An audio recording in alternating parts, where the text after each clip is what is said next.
All those teams lost, and Texas is the last one standing right now on a Saturday night. Down 5, and again, Mark and Johnson are your guys, and you got to give them a chance on this possession. Johnson's last make was at the 11:06 mark, so about 5 minutes ago, before he's had a basket. Mark will launch a long 3. He got fouled.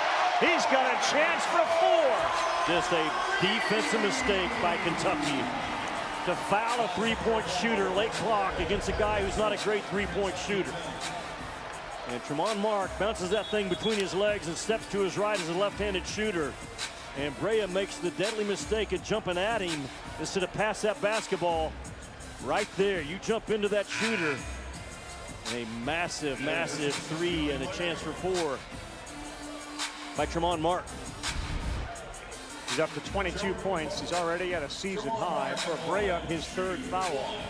And a nightmarish game for Kobe Brea. 0 for 5 from the floor. Just 4 points. So, Ravi, to my point, I mean, Tremont Mark and Trey Johnson, they are seeing a really good rim tonight. Yes. I mean, let those dudes finish this thing out and go down with your best if you're Texas. What a rip by Shedrick, who went up over Williams. And a bad pass. Larry threw it, and Oweh flushed it. How about Otega Oweh, man? Texas tried just a simple habit pass, not strong with the ball. Oweh says, thank you very much. They left him open, and that's short. An air ball. And Johnson got the shot, Jimmy. Well, Larry's coming out of the game because of this pass right here. You can't make that pass in this league. Just a very simple, soft pass, nothing with authority, no ball fake at all, and Oweh just ate it up. After Shedrick did that work in the offensive glass, Texas had a chance to tie or grab a lead, now find themselves down 4.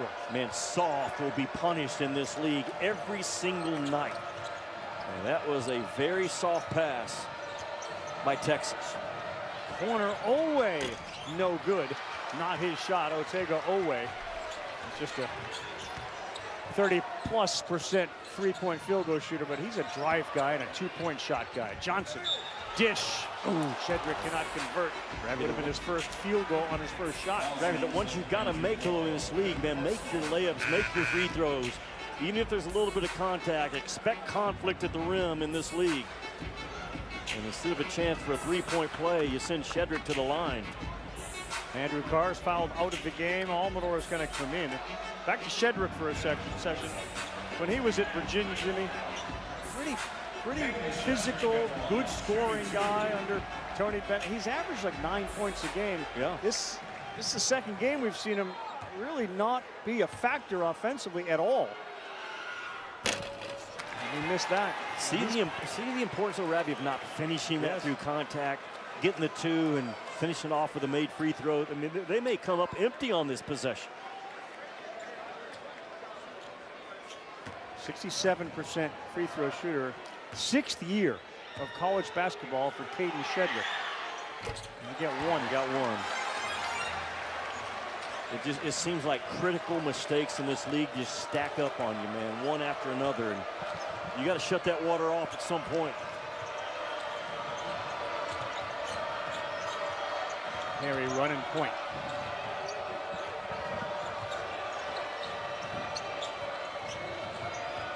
Oweh spins into traffic, tough shot. Williams crashes, lays it up and in. The physicality of Amari Williams is a difference maker. Yeah, he just knocked Shedrick right out of the way. Again, his nose for the ball and urgency to get to the front of the rim is elite. Double-double for Amari Williams. Johnson wants to do it again. Throws up a circus shot. Again gets it. Oh, my goodness! With the left hand. Have you seen anyone as determined as he was to get that ball in the basket? Yeah, you talk about a young man with a will to win. He just wore Kentucky out on that possession. I mean, he missed a couple of shots, but stays with it. Watch this. Snakes his way through, takes a very difficult, tough shot. Fights his way through 3 blue jerseys, misses, and finally gets it to go down and one. And Trey Johnson single-handedly not letting Texas go away in this game. Man, workhorse. out of that freshman.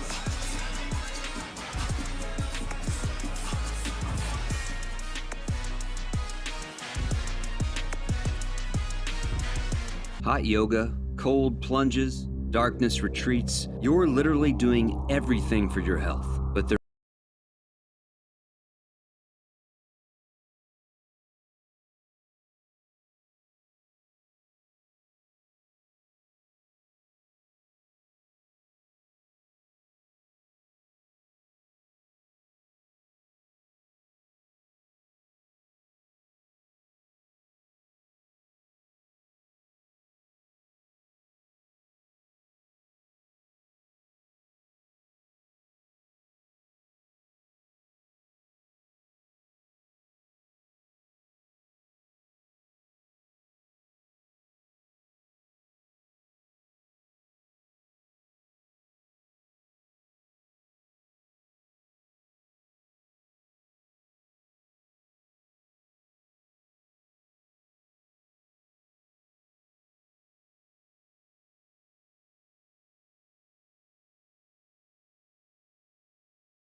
Yeah, Kevin, thank you very much. And we got ourselves a terrific ball game and a day filled with incredible matchups, including a unprecedented 1 versus 2 in the conference. This game has turned out to be as competitive, if not more so, than any. And Trey Johnson is putting up highlight stuff numbers as he knocks in the free throw and pulls him within 2. Williams. That time Shedrick pushed him away, and Mark with the deflection. Well, you can't single coverage Amari Williams if you're Texas. You got to do something different. Williams has drawn 8 fouls in this game. He's been fouled more than anybody else, and that's also a sign of can we cover him or can we not. And Texas right now, single coverage will not work closing out this game on Amari Williams. You got a double-double in this dude. He's got 8 of those this season.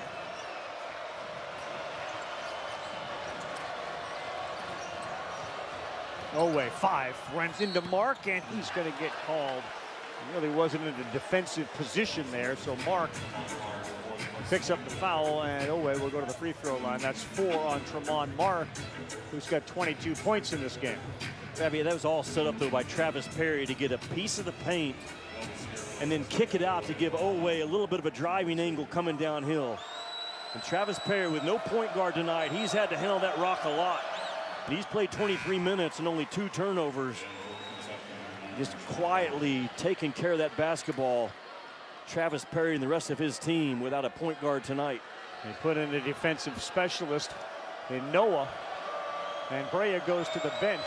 Mr. Consistency, Owe missed the free throw. He came into the lane a little too early, so a lane violation on Owe.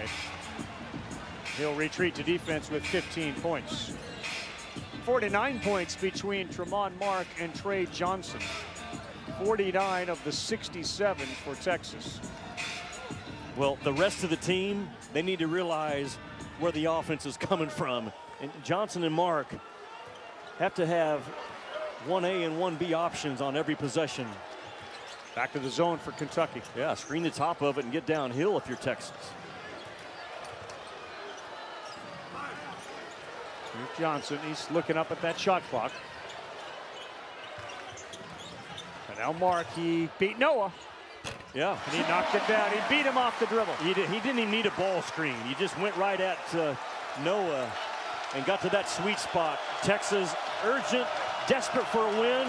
Man, they are right there. Turnover, bad pass, and Mark, a foul on Perry right around half court. Kentucky just got confused. Perry thought one thing and got another right here. Shot clock winding down, just crosses Noah up, gets to that elbow where he has made big shots over his career at Arkansas and Houston, and now here at Texas.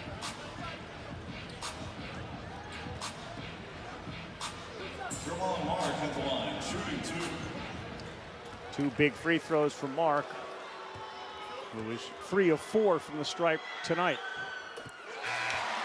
Good stroke. Well, they are, Texas, a very good free throw shooting team. Come in at 79% in conference play.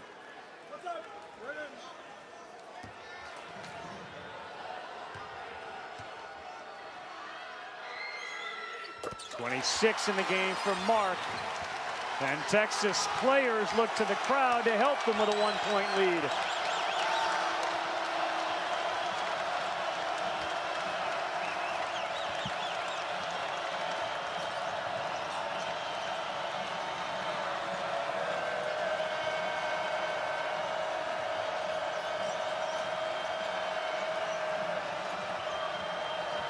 Owe on Mark. Blocked by Mark. Can't get that to go. Loose ball on the floor. Texas has the basketball. Shedrick down on the floor. One of the more physical defensive possessions for Texas in this game. And they really tagged Williams hard as he rolled and took that play away. Recovered the ball, stayed in front of Owe, forced a tough two. Mark right there does a good job of keeping those hips squared up to Owe, never gave him an angle. Pretty physical box off by Shedrick. And the call goes in favor of the Longhorns. And that expression right there tells you Tremont Mark understands the importance of this game.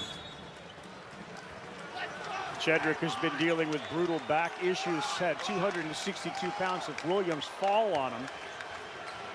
He stays in the game.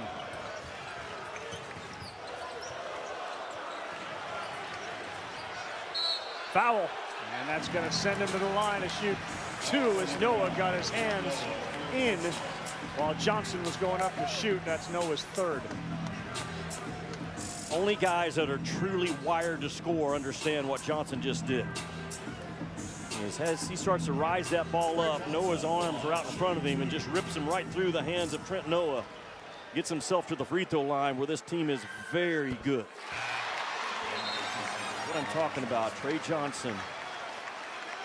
I'm pretty sure Noah stuck those arms out right there. Just bring the ball right up through him.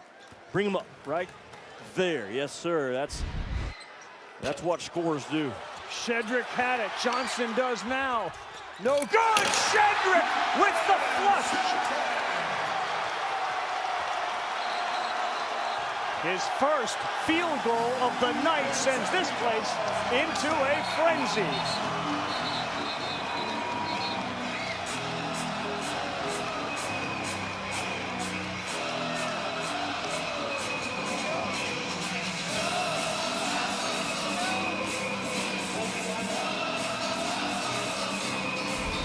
Trey Johnson misses the free throw. They just no box off at all. That's as soft as a box off as you can have if you're Kentucky, and they paid for it. There was nobody putting on Caden Shedrick, and Shedrick, 7 feet, keeps it alive. And Trey Johnson with the miss, but the value of getting the ball on the glass when Kentucky's standing and watching. Big time basket for the Longhorns. Two massive plays by Shedrick down the stretch. And while his numbers in the box score, Jimmy, won't be eye-popping, he is the leader of this team in the clubhouse. And every player knows the pain that he's been dealing with, and yet he's out there on the floor. And his first field goal, the biggest field goal of the night, arguably for Texas to give them a 4-point lead with 1:35 to go. Rabbi, I think it was very clear by Rodney Terry to his guys today, we got to win this game tonight. And they let one slip away, not slip away. Alabama came in here and knocked them in the nose on Tuesday. But here they are, according to Joe Lenardi, like they're one of the last 4 in, right there on the bubble. And they got Kentucky right now up 4 with 1:37 to go, and you got to close this thing out. Trey Johnson is a winner, and he's trying to close this thing out, making big-time plays, getting himself fouled, making hard-guarded shots, driving the ball with force, getting to that free throw line. The value of a guy that can get the ball on the glass and get the defense in rotation and allow for offensive rebounds. This kid wants to win, and his play the last 3 or 4 minutes has been so impressive, but can they close it out? He's got his 28 and 8. Can Texas now sit in the stance, guard the basketball, clean up the miss, and walk out of here on a Saturday night with a little more comfort and a little more confidence about that NCAA. So you're Kentucky now. What's your goal? Who do you go to? How do you get points? At least get to the free throw line. You know what I'm saying? Like driving the ball right now is good. Williams, we know, can get fouled as well if he's in an isolation.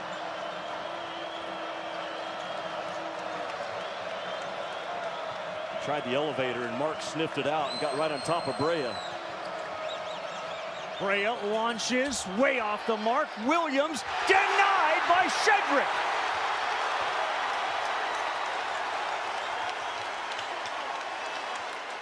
What a last few minutes for Caden Shedrick.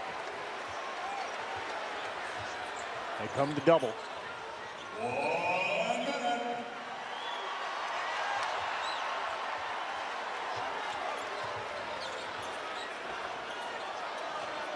Johnson wants it. Now he has it with 28 points. Got it! He's got 30. How patient was Trey Johnson? Again, Texas is 13th in the country, the number of times they score off of isolation plays.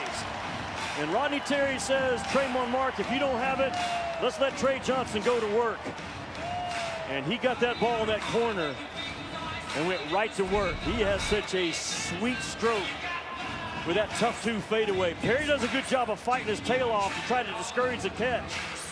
But Trey Johnson right there with that big step through, bam, and a bucket from that SEC logo. And what a big time move, man, to get past Perry and over the outstretched arms of, I believe, Amari Williams. That freshman has been a star in the major moments.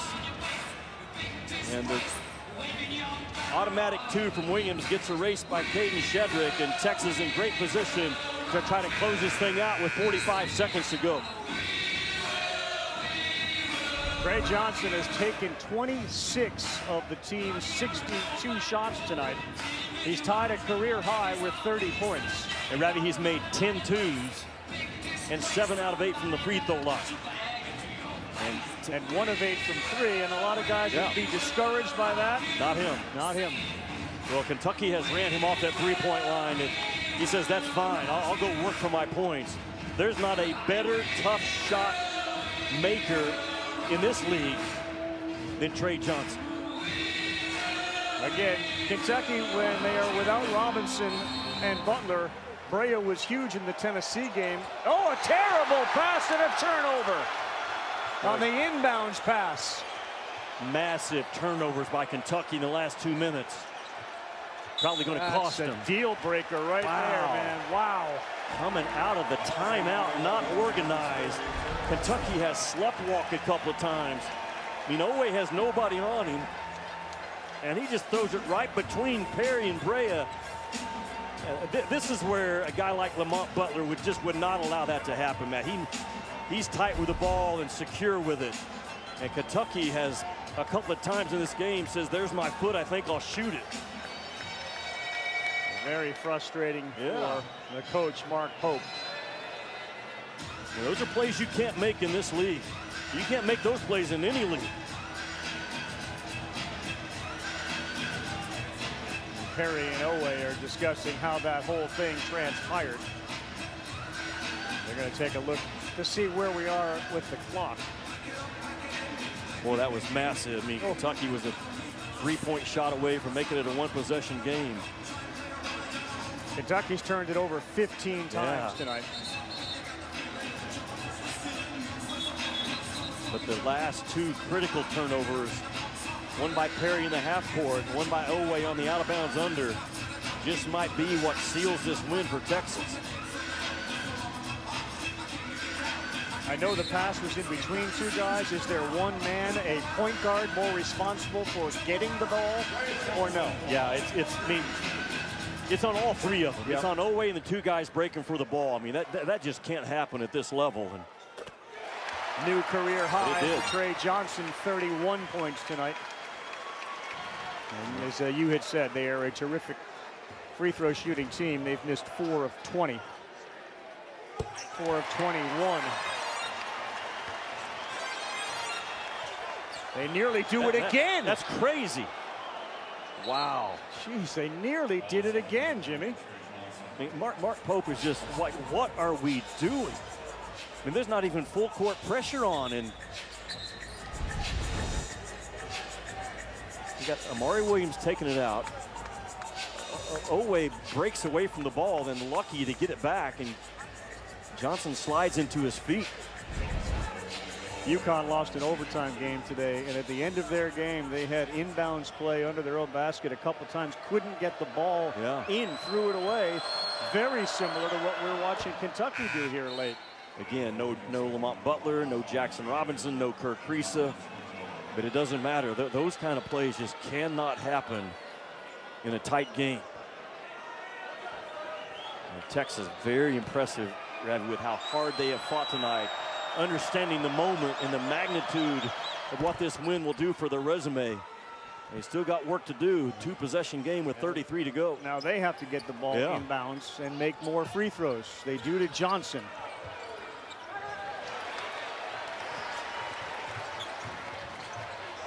And they are just taking precious seconds off the clock. They just put an 88% free throw shooter on the line, but you have no choice. Good job of press breaker by Trey Johnson. He was trapped in that corner. Found that 45-degree guy open, and Pope brings it across. Well, what a big-time win for Texas and Rodney Terry if they can close this thing off, get him to 5 wins in the league. Jordan Pope on the line, shooting 2.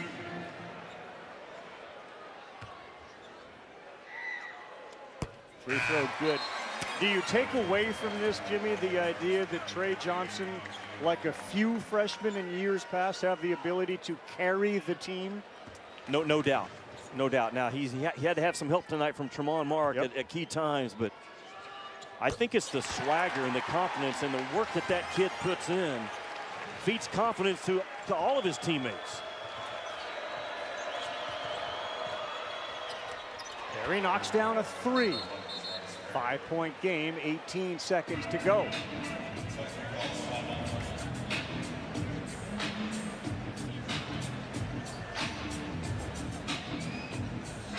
It started early this morning when we were here during shoot-around, and you could tell Rodney Terry understood where the team was and what the team is capable of. As you have said before, there's a lot of good pieces here. There's an edge about their shoot-around today that was not there on Tuesday. 100%. And Rodney Terry told his guys a great line: get lost in competing tonight. get lost in that moment for 2 hours, man. Let's compete our butts off, and they have. Now, the game's not over, man. They've done a lot of good things. So if you're Texas right now, you're making sure those guys aren't celebrating too early at all, Ravi. Crazy things happen with 18 seconds to go. You got to get the ball in. You got to be strong with it, continue to make free throws. But you've done your work now for over 39 minutes and basically 40 seconds. You got to close it out. But there's great things to be said about a coach that can gather his guys up on a morning of a game that feels like a must-win. Keep the message simple, keep it clean, keep it clear, and execute. And they're 18 seconds away from getting a big-time win for their resume. Trying to close it out against a team that is phenomenal when it comes to three-point shooting. If they can get more opportunities. They get the ball into Johnson. Boy, they are not fouling quick enough here, and always trying to get the foul. Now they got him trapped. And he gets rid of it. And it's Shedrick, and that will do it. It's a lesson on how not to close out a game if you're Kentucky. The last 2 minutes, Mark Pope will have a lot to talk about with his guys. A shot is good. It will count. It'll be a 4-point Texas win, and arguably the biggest they've had all year.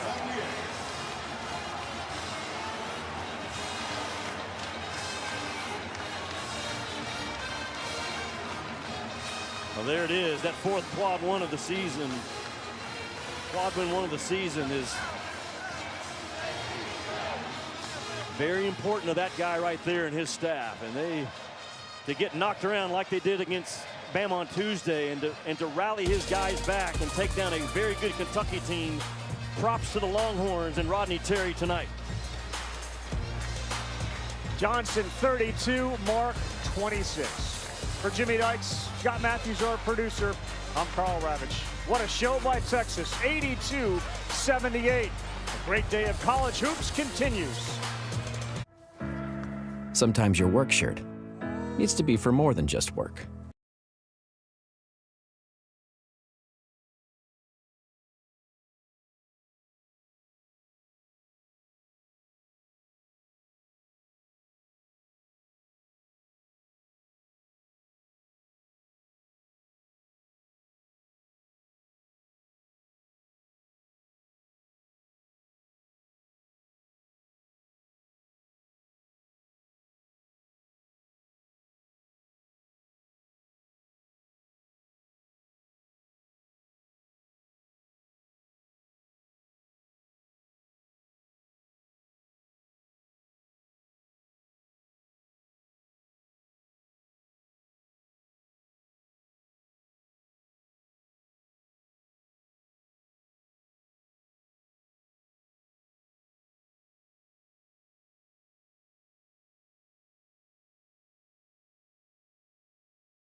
Traffic kind of leaned in and missed the shot.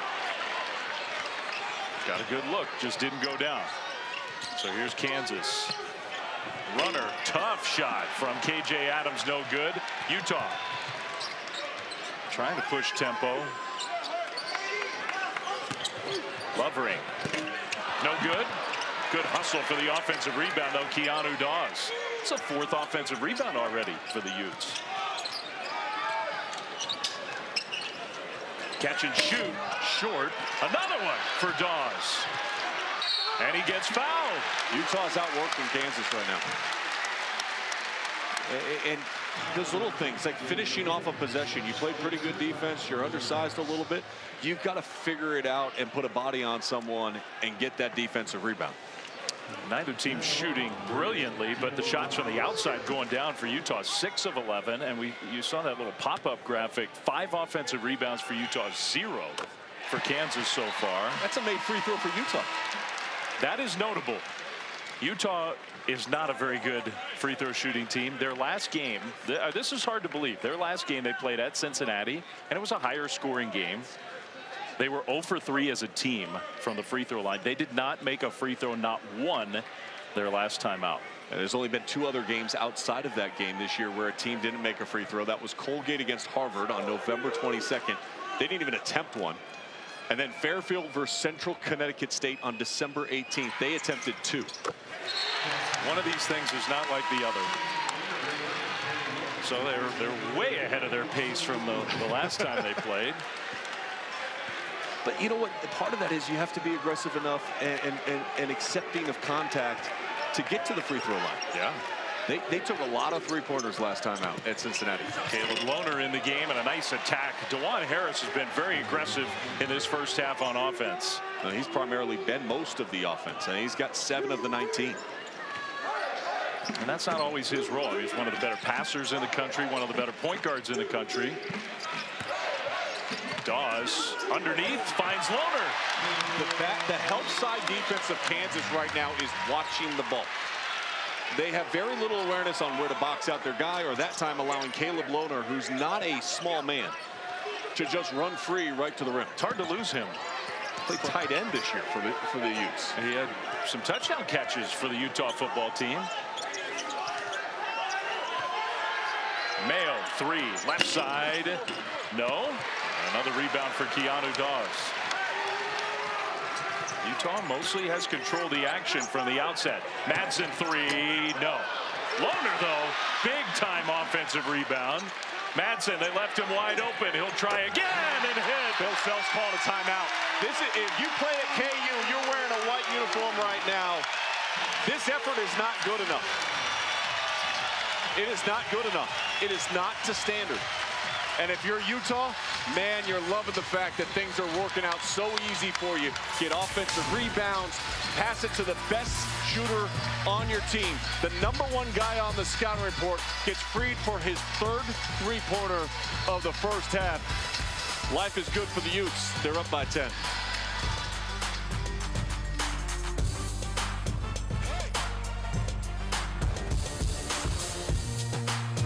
Now, at Verizon Business,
We talk about consistency and energy, consistency and energy, consistency and energy. That's what Bill Self hammered home.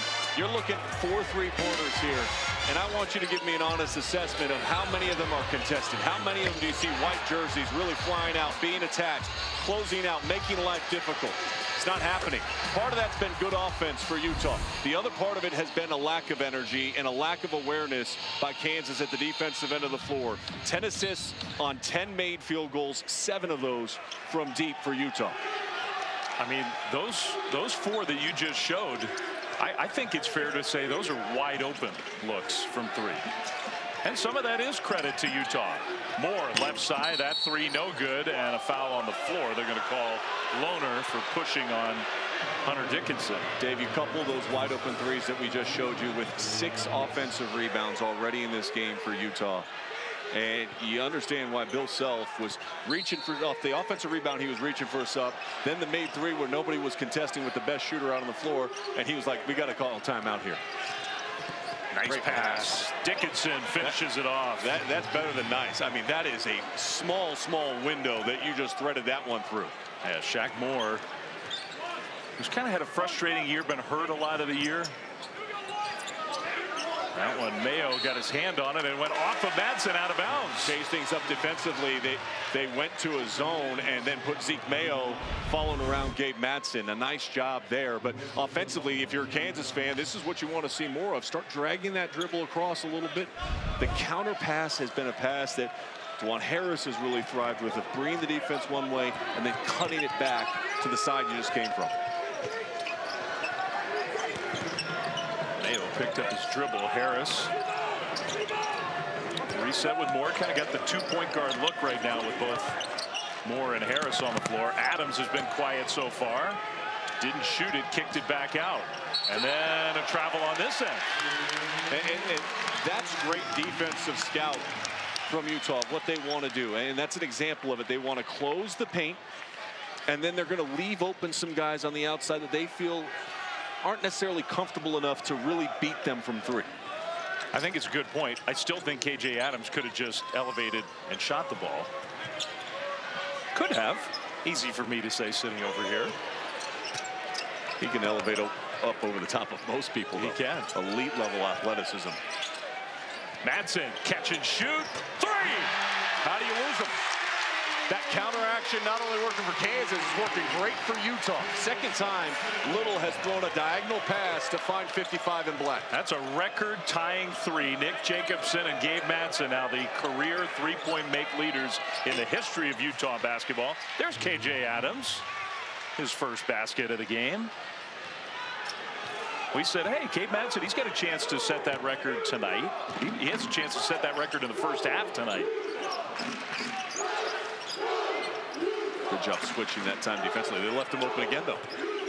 And Lovering had the ball go right through his hands and went to Asar, who had his shot blocked by Dickinson. Harris one-on-one. Harris is going to go right by and score. Nice move. A little change of direction. And Madsen opened up his hips, and that allowed Harris to go right by him. That's a big sequence. Looks like maybe a chance for a layup or a dunk on this end. Now Madsen has it stripped away. Harris on the floor. And I think they're going to call a jump ball. And Dave, one of the rare times we've seen here in this game where we've seen them run out in front of the defense and get in transition. Such a huge part of the Jayhawks offense. But defensively, again, watch a little drag. Poor communication. Again, a long closeout as they lose Madsen. And then out in transition, just change direction. Force your defensive player to try to slide with you. And that time, Madsen just opened up his hips.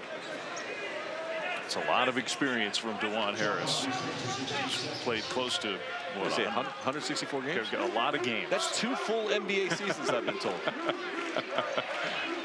In his college career. And he's all over the Kansas record book. Assists, steals, so many of those point guard stats.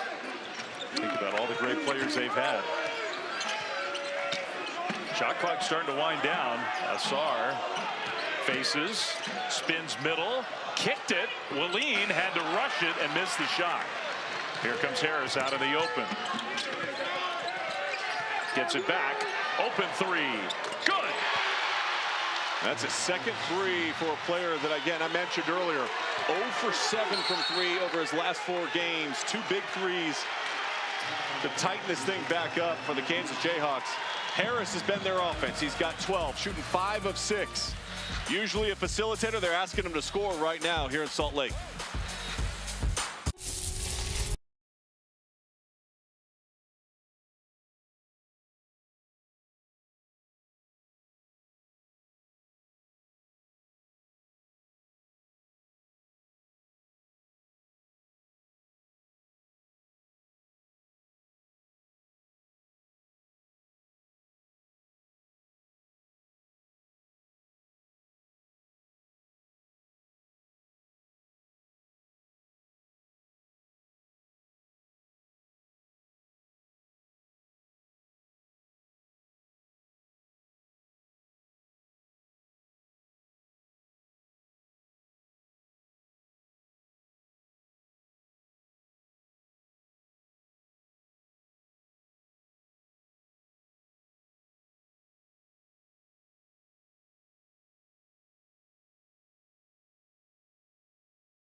Another offensive rebound for Utah, but they didn't take advantage, so Kansas can get even closer. I mean, nobody would have ever imagined at the beginning of the year Kansas might be playing on Wednesday in Kansas City, but that's especially if they lose this game tonight. Staring at that possibility. Adams. Dickinson fighting hard. One dribble, and no. Well, Austin Lovering, he's got length. He's got the length that can match up with a player like Hunter Dickinson, and it's cost him some issues early. A bulk disadvantage, but he does have a lot of length. Dickinson just daring him to shoot, and Lovering right now is not a confident offensive player. He's not making free throws. I think that impacts everything that he does.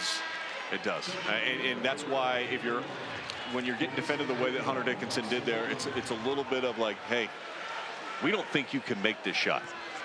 In fact, I'm so confident you can't make a shot from the free throw line, I'm going to stand underneath the basket. That plays into your mental approach as well as you're sitting there staring at that. And Craig Smith subs him out of the game. I mean, when he's not in there, they lose. Adams got pushed. Lob from Harris. Nobody throws more lobs more effectively than Bill Self's team. I felt a little bit like Fran Fraschilla there. I knew it was coming, and Fran always calls the lob out. Every time you listen to a Kansas game and Fran's calling the lobs, that short roll, watch the lob play. This is the lob play. You put 2 hands on the back, though, it becomes a foul play. And Kansas gets the ball out underneath.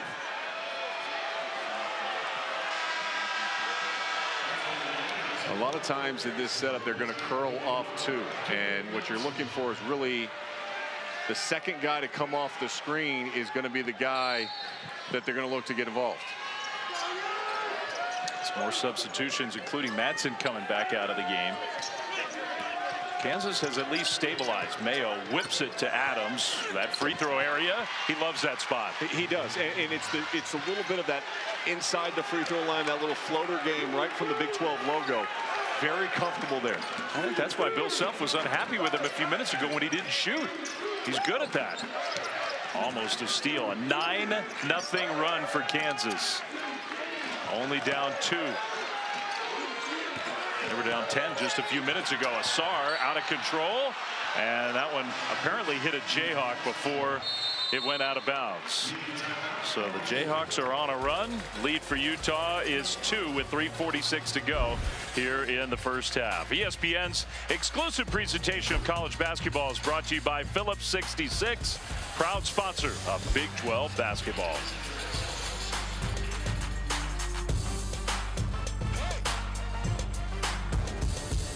This sandwich is not just spicy, it's flavorful. Hi, this is Patayo. And this is Elsa. And a little thing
him a pizza or something like that.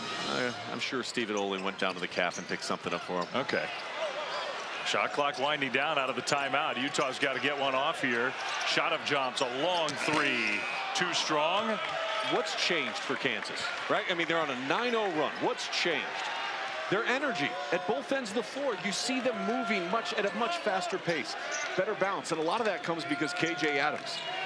He found Badinga down low, and that one, Badunga rather, missed. Little onomatopoeia there with the way the thing sounded coming off the rim. I was like, whoops. Huh? Almost pulled you like the Luka trade. What? All right, Utah needs a basket. Shot of jumps, no. But look, they're stagnant now. Yeah. Now they're the ones that aren't moving. They're no longer in those on-ball screens because those on-ball screens are starting to get blown up a little bit by Kansas and their focus at the defensive end. It's cleaned up the defensive glass as well. Those offensive rebounds have dried up a little bit. Harris has been so good in the first half. But Lohner moved his feet, followed him, and forced the turnover. That was pretty good defense. Yeah, I think he was looking to drive that end line and then throw it out to Moore in the corner. And Lohner just kind of stayed with him and didn't give him that angle. And he just ran out of real estate. And a little bit of that deflection right off him. That's really good play by Caleb Lohner. Utah has not scored in almost 4.5 minutes. 2:42 to go until halftime. They still lead by 2. And what I would do is I would get Gabe Madsen in an on-ball screen again. I think you're kind of going away from the hot hand. You start playing one-on-one, you're going to lose that battle with Kansas. That's what they're doing here. Asar just pure one-on-one. Foul on the floor. Kind of bailout. I thought that was good defense. I mean, if you ask me, who was initiating the contact there? KJ Adams had his hands wide, was showing it to the official. And Asar was literally just banging right into his chest. So I'm not sure what, as a defensive player, you're expected to do there. Adams out. And the problem with Adams going out is you lose some of that energy. Madsen, 3. No. They're going to call a foul against Utah. Going over the back, Asar. 0 for their last 8 from the field now, the Utes, and that scoring drought is more than 4.5 minutes. Okay, so Malcolm was talking about, and we've talked about in this first half, the three-point shot has been really good for Utah. But at some point in time, you need to be able to create and score in a different way. 8 of their 11 made shots. There's your lob. Big man to big man. All right, go ahead and try to stop that one. Wow. That play is throw it to the top of the box and see how high he can jump. And he can jump really high. Madsen, 3. No. Asar all alone. And the putback is good. Oh, there's a rare 2. I think that's only their 4th made basket inside the arc in this first half. Oh, wow.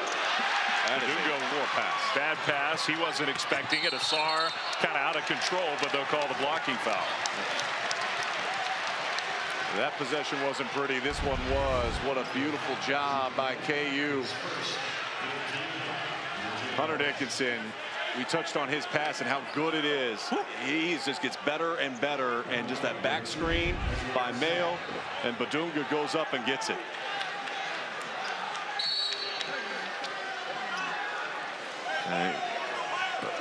You mentioned free throw struggles for Utah. Here's another one that has really struggled at the free throw line in Asar. Got the first. Oh, we got some great women's basketball for you tomorrow, Sunday. We'll start off at South Carolina, number 7 UConn against number 4 South Carolina, then LSU and Texas, 5 versus 3, 3 p.m. on ABC. Tomorrow, Sunday. You got college game day before that. Texas beat South Carolina, ending their 57-game win streak in SEC play. Then went to Kentucky and won a top 10 battle.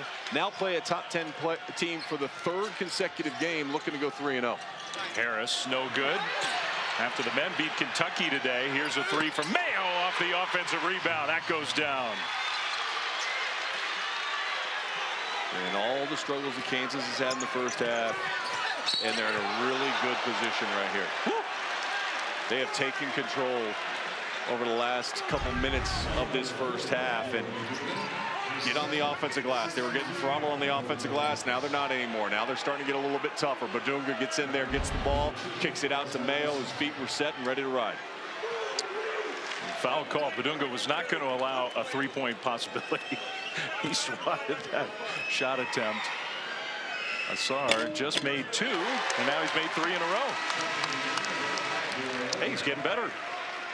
And Coach talked about him at practice, and he's been really working on trying to improve his free throws because he gets there frequently.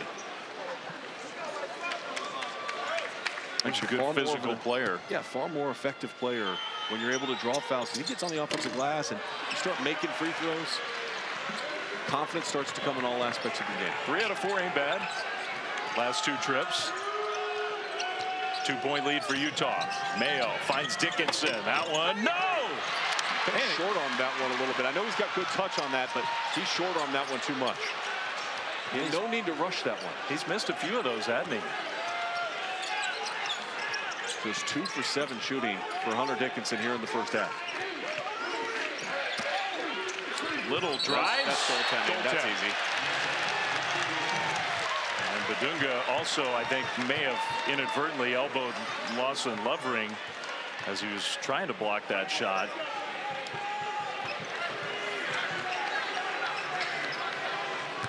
So count the basket.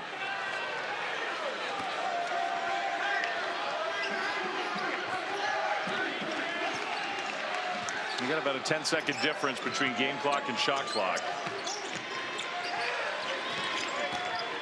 Mayo draws a foul.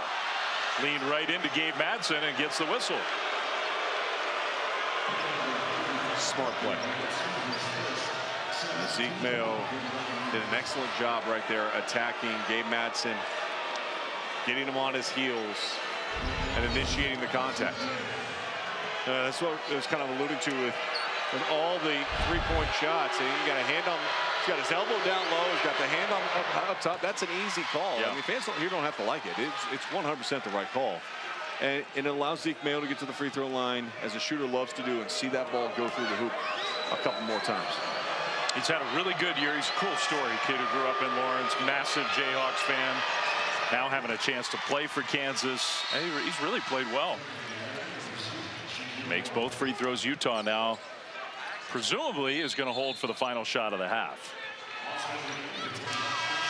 I say presumably because in college it doesn't always play out that way.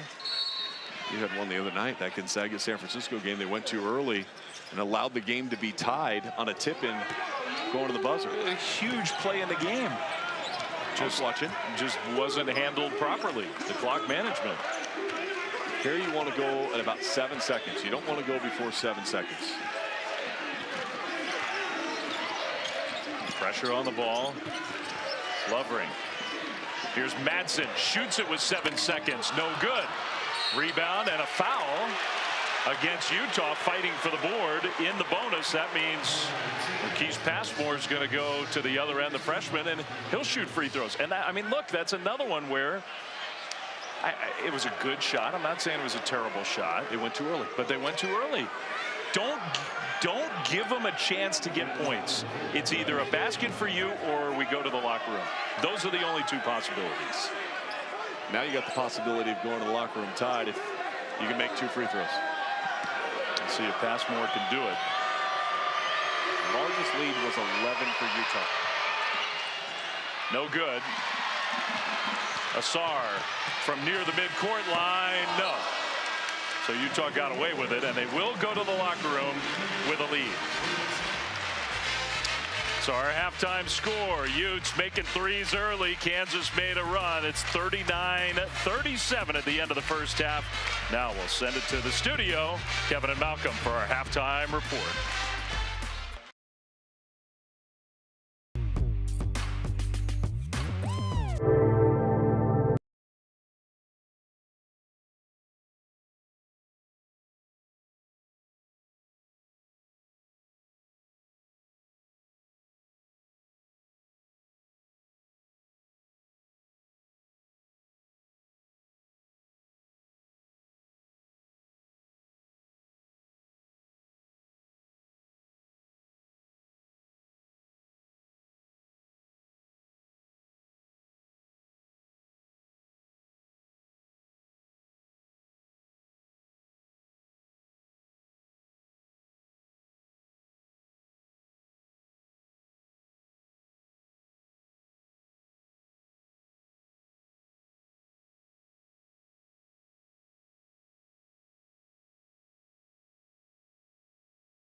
37, Dave Fleming, Sean Farnham back with you. Sean, at the start of our show, you highlighted two guys who were going to go a long way to deciding this one, and I think they were both a big part of the story of the first half. I think they were, and Gabe Madsen came out right away, and after shooting 22 threes last game, he shot 9 in the first half, but almost 50%. 4 of 9 from deep. They did an excellent job utilizing screens to create space. Kansas got lost a couple of times on defense. That helped out. Hunter Dickinson, I felt like this could be a game where he could really control the paint. Lawson Lovering's size has frustrated him, and he's pulled up a little bit short on that string of the shot, and just 2 of 7 shooting, and he goes to the break with 4 points. Reminder, last 5 games averaging close to 20 points per game for Hunter Dickinson. He needs to engage offensively. That will help open up the perimeter game for other players if he can start occupying the defense more consistently down low on the block. Kansas has not led in this game. Utah led by as many as 11 in the first half. Jayhawks did turn up the intensity level, the energy level on defense, on the glass, and got back into the game. Utah struggled down the stretch. I think it was something like 2 of 13 shooting going to the break. And Kansas was able to tighten this thing up. KJ Adams started providing some good energy, but now you have that little lull. How do the Jayhawks approach this second 20? Do they bring that energy that we saw in the latter stages of the first half, or they go back to being stagnant and sluggish? We're going to find out. Kansas 8-5 in Big 12 conference play. Utah 5-8. It's been the Utes who've controlled this game. Dickinson right away gets a shot off and missed it. Good look, and he just missed it, but I do like the fact that Bill Self went to him right away. Totally agree. Feels like that was by design. We got to get our guy going. Asar, more good defense. Adams has played good defense. That was a tough shot.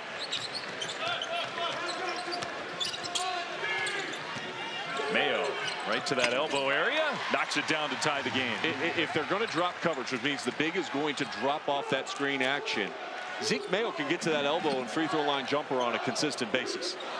He and Harris, the 2 Jayhawks in double figures. They really haven't been covering Lovering at all.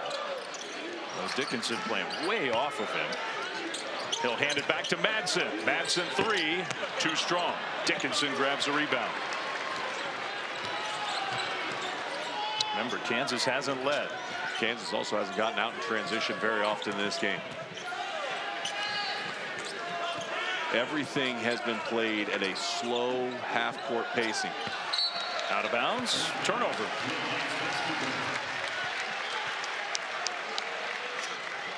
Both teams looking a little sluggish here in the first minute plus of the second half.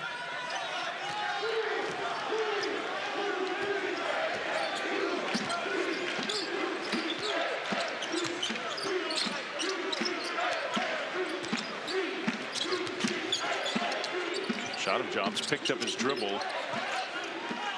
Lovering, they will initiate a lot of their offense from this guy up top. Hard screen. 3 goes down for Shot of Jobs. Yeah, Griffin got dropped on the screen by Lovering. So another 3-point make for Utah for the answer on this side, and Rylan Griffin, who hardly played in the first half after a rough start, hits his first shot. Yeah, he had a couple of careless turnovers in the first 2 minutes of this game, and then spent a lot of it on the bench. Lovering, count the basket plus a foul.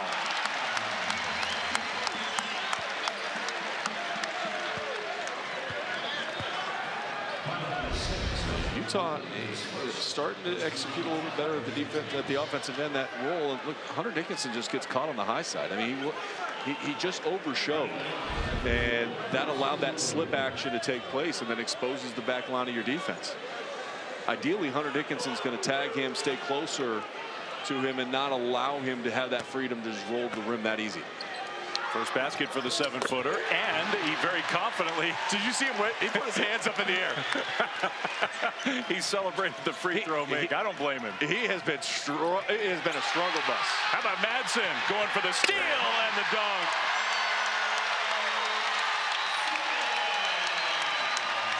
He picked his spot beautifully. Griffin dribbles into a 3, and another one for Rylan Griffin. There's going to be a foul, I think, on Lawson Lovering. So you're going to get the made bucket, and then it's going to stay here. But Not a lot of fast break points overall in this game tonight. Only 6 so far, but excellent job with the denial hand up in that passing lane. A couple of careless turnovers early for the Jayhawks here in the second half.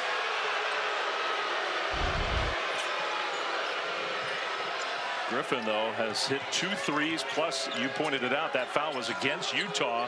Shot counts, and Jayhawks keep the ball. Now a whistle away from the ball, and another one is going to go against Utah. And they're both on Lovering. I mean, that's 2 fouls on Lovering within 5 seconds of game action. Yeah.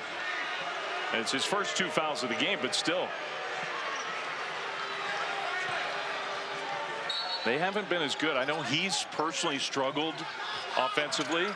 Lob play, intercepted by Shot of Jumps. 3-on-1. Waleem challenge, scores anyway.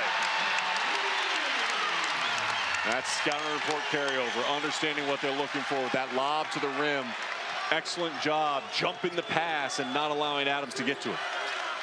You don't see that happen a whole lot against Kansas. They're one of the better teams in the country at executing on out of bounds underneath. Dickinson's pass was deflected, trying to pass away from the double team.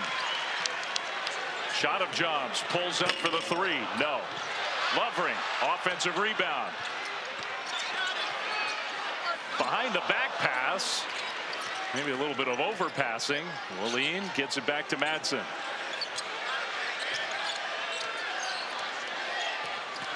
Madsen driving. Madsen scores with a foul.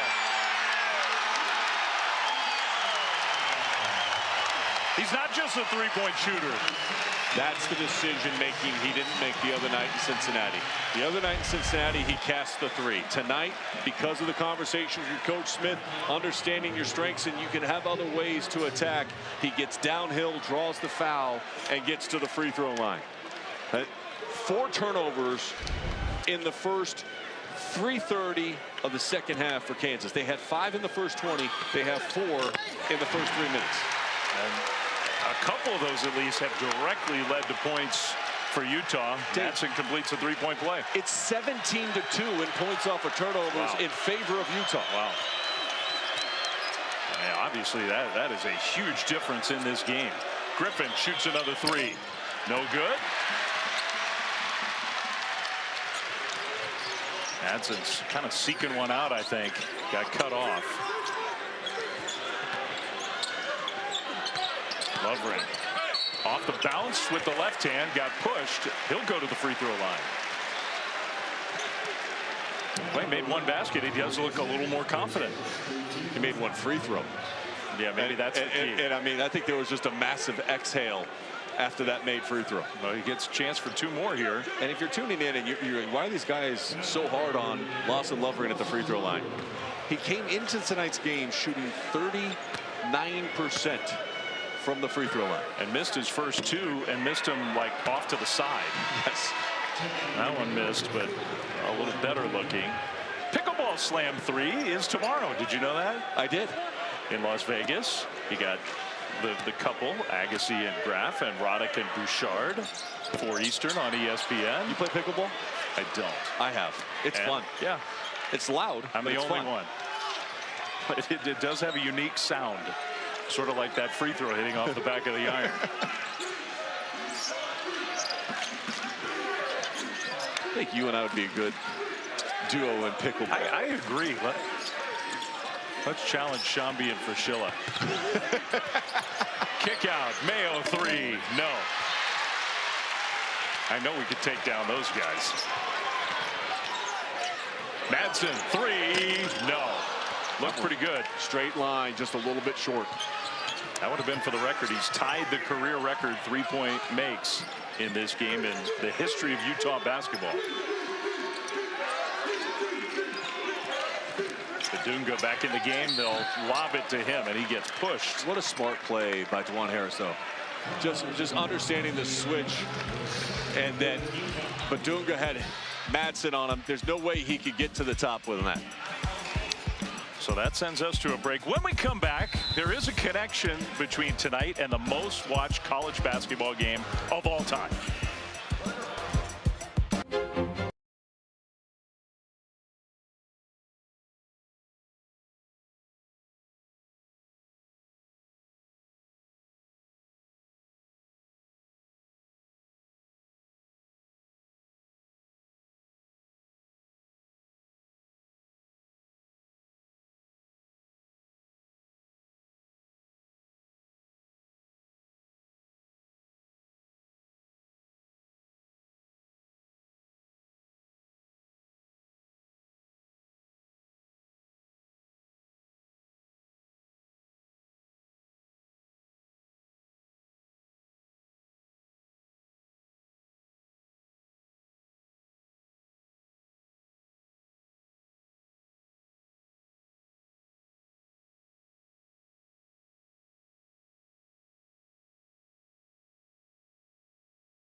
ESPN's exclusive presentation of college basketball is brought to you by Phillips 66, proud sponsor of Big 12 basketball. That game, 1979, the national championship game, may be the most famous game, certainly one of them in the history of this sport. Magic Johnson against Larry Bird, Michigan State, Indiana State. The biggest audience in the history of the sport, more than 35 million watched on television, happened in this building on March 26, 1979. It wasn't called the Huntsman Center back then, but it happened right here. I think it's a game that propelled college basketball into a whole new stratosphere, March Madness, and the stars that could be created at the collegiate level, and how that bled through all of the 80s. And it's changed a little bit. You know, with the transfer portal and one and done, it's changed a little bit, but it doesn't mean that we don't have those stars. You know, we talk about Cooper Flagg and his impact at Duke this year. Janai Broome, a guy that's been around for a while for Auburn, and how well he played, in particular today at Alabama. Hunter Dickinson in this game for Kansas.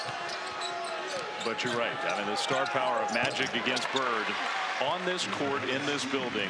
Just a great slice of the history of this game. Speaking of slicing, Harris, an excellent job slicing to the middle of the floor off the bounce that time and elevating up over the top. 14 points, 6 of 8 shooting for him. Very efficient. Shot of jumps. 3, no good.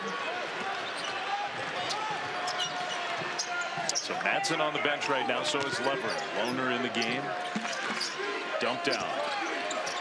Badunga with the left hand, no. Got his own miss, but then I think he dribbled it out of bounds. Just not a lot of flow to Kansas' offense. Like, you watch them tonight, and you see possession after possession. It's not easy. It always looks challenging. It always looks hard. It was awfully close, by the way, to being still inbound. It was. Shot of jumps, almost lost it. Utah's offense, as soon as Madsen's out of the game, does look different. That was a good skip pass, though, and he found Erickson for 3. I take it all back. Weak side defense for Kansas. I mentioned this in the first half. It's proving to be true a little bit here in the second half. The off-ball defense for Kansas has been ball watching. And that's what allows those skip passes over the top, Dave, and then long closeouts. Yeah, you say, well, they're closing out, but they're closing out late. The ball's already gone. Yeah, it's like window dressing. And Harris along the baseline. Griffin kind of lost it. Shot clock winding down, and I don't think he got it off. It didn't matter. That's a shot clock violation. Another Kansas turnover. They're piling up. Just in the previous possession, good offense. Load the defense almost up. Look at how everybody's kind of standing up straight. Nobody's in a stance. Nobody knows where their man is.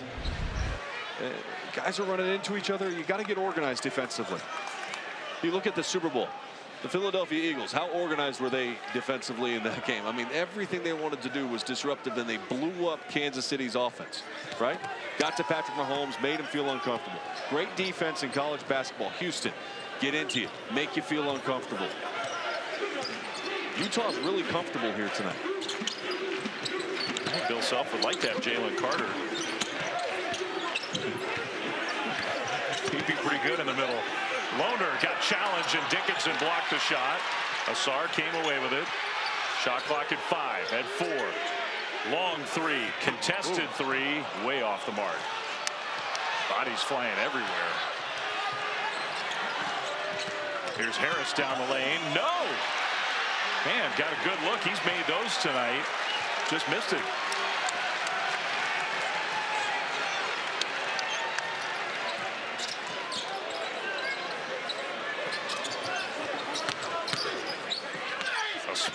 Asar rather got knocked to the ground and is hurting a little bit, but he draws the whistle. Nice. A little bit slow getting up. Hard fall on that spin. 3rd foul, I think, against KJ Adams. It's been a frustrating evening for KJ Adams. Yeah. It's kind of been a frustrating year for him. And he's played well. I'm not saying it's been a bad year, but so experienced, been around this program forever. on his last 2 games in particular. I mean, averaging close to 12 points per game, getting on the glass, providing that energy. The short rolls have been really good. And tonight, he's been efficient. He's been in foul trouble. Free throw miss from Asar. Chance for us to remind you that coming up on Monday, big Monday doubleheader in the ACC. Duke, man, they have been so impressive again today in Charlottesville against UVA at 8 Eastern and then 10 Eastern. Arizona goes on the road after losing at home today. Both games on ESPN. 1 of 2 at the line. Utah as a team is 8 of 14 at the free throw line. You mentioned Cooper Flagg and Duke. They throttled Stanford by 36 today, and another great effort by the freshman. 19 points, 5 rebounds, 6 assists, and 42 of their 106 came in the paint. Look at, we've showed that graphic of his ranks in conference play, not on Duke's team. He's in the top 10 in everything. Almost every category we can measure, he's in the top 10 in the conference. To say he's met the mark as a freshman would be an understatement. Yeah, he's going to be the player of the year. I think Janai Broom is. You do? I'm going to argue with you on that one. I think Cooper Flagg is going to be the player of the year. The level of competition that Janai Broom plays against is more difficult than that in which Cooper Flagg is playing. Doesn't diminish Cooper Flagg in what he's done. But I read those numbers. Janai Broom today against number 2 Alabama went 19, 14, and 6 with 2 block shots. He's been a beast. And then the number 1 team in the country. You and I can have a little friendly wager on it. It's okay for us to disagree. A round of golf with you at your place? Okay. And if not, then I got to buy a round because I'm not a member anywhere. That seems like a bad bet, doesn't it? There's a great public course in Encino Balboa when you come down with the Giants when you're playing the Dodgers. I'll take you out to Lakeside. Mayo with a good. I got connections. Okay, good. I like just not a membership. I like it then. We got to work on that. 7-point lead for Utah. Matson back in the game. Lohner attacks. Man, he is strong. His upper body strength, even though he's shorter than Hunter Dickinson. You're talking about a tight end on the football team. He can overpower you. Yeah, it's weird. He hasn't been playing. He played, what, like a minute against Cincinnati in their last game. He fouled Dickinson here. Sometimes he plays like a football player on the hardwood. He was trying to strip the running back, but you can't do that on the basketball court. No, you cannot. You can do this, though. This is a tough guy move against one of the bigger dudes in college basketball.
Bucks can make a run, but that technical's not going to help things. Gabe Madsen's going to be the guy to shoot it. Madsen, 17 points on 14 shots.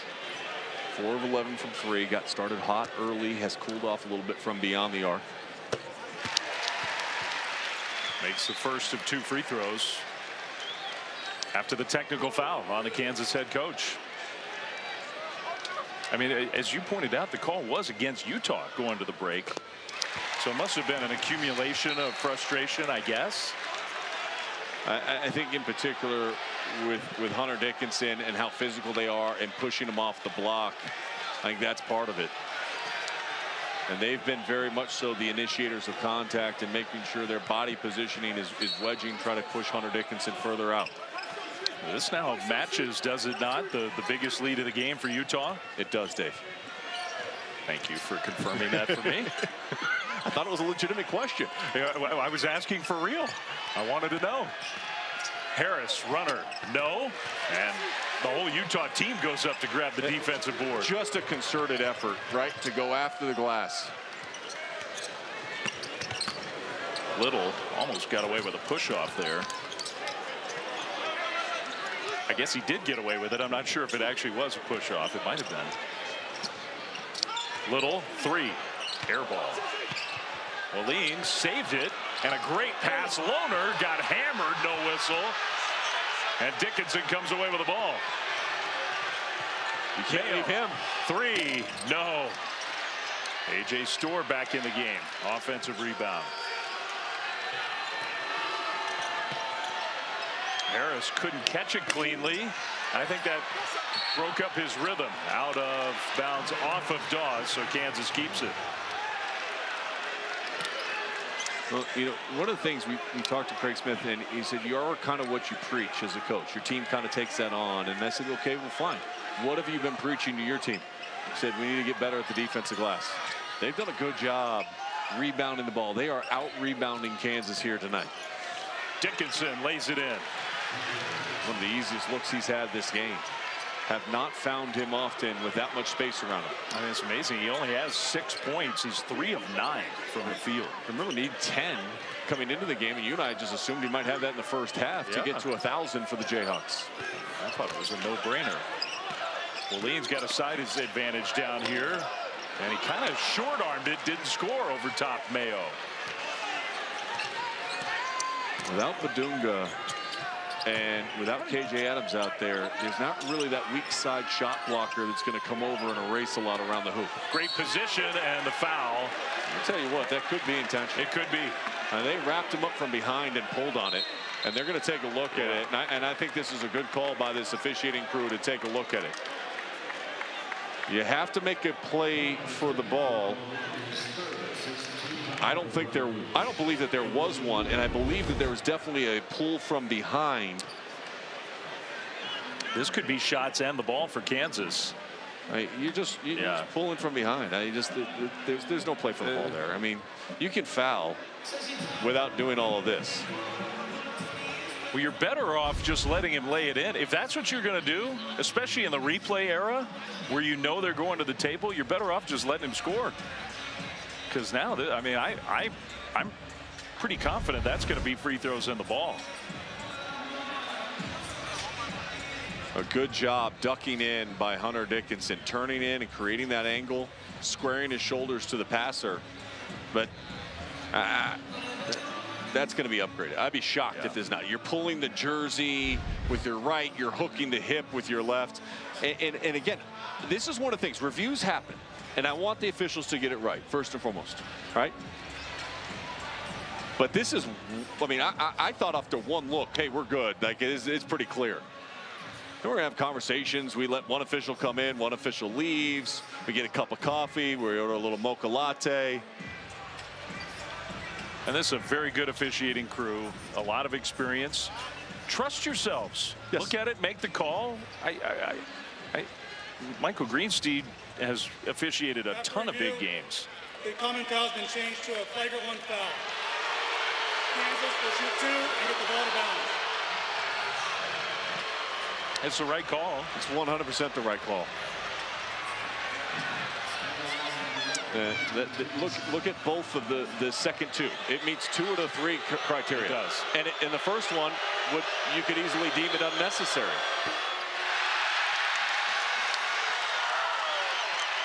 Now Dickinson misses the first of 2 free throws. 77% on the season. He got the second one, so 1 of 2 plus the ball. The lead was 11. It's down to 8, and Kansas can cut into that lead with under 10 minutes to go. Wallin goes to the bench. He's the guy who committed that excessive foul. Mayo, runner, way short.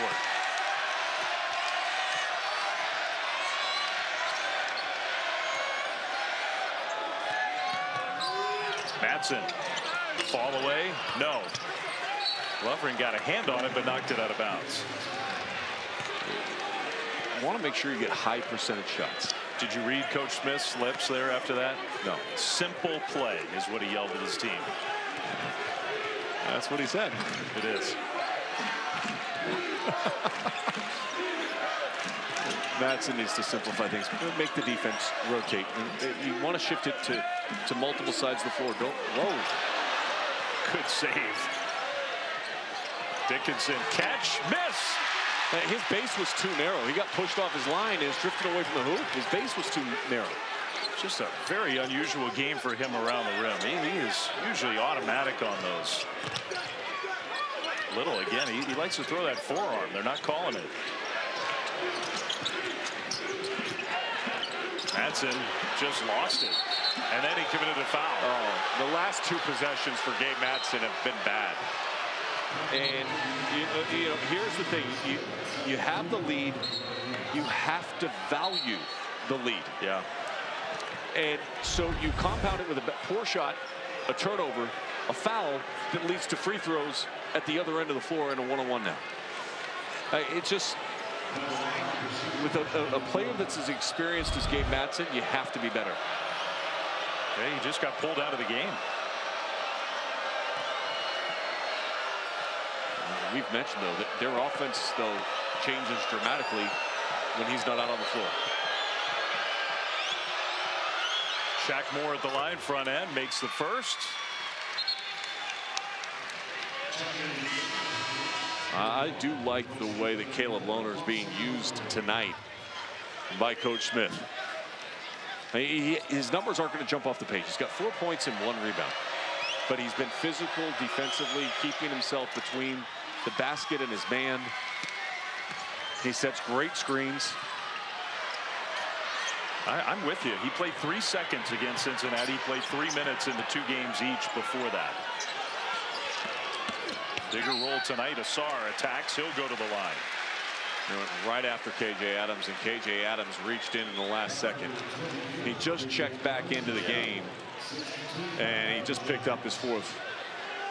I'm giving Asar credit for realizing that and going after him, because he did, and that is the 4th foul, is it not? I think they called it against Adams. And was that not a shooting foul? They deemed it not to be. Wow. Asar going to try to get him out of the game. Instead, it's a jump ball.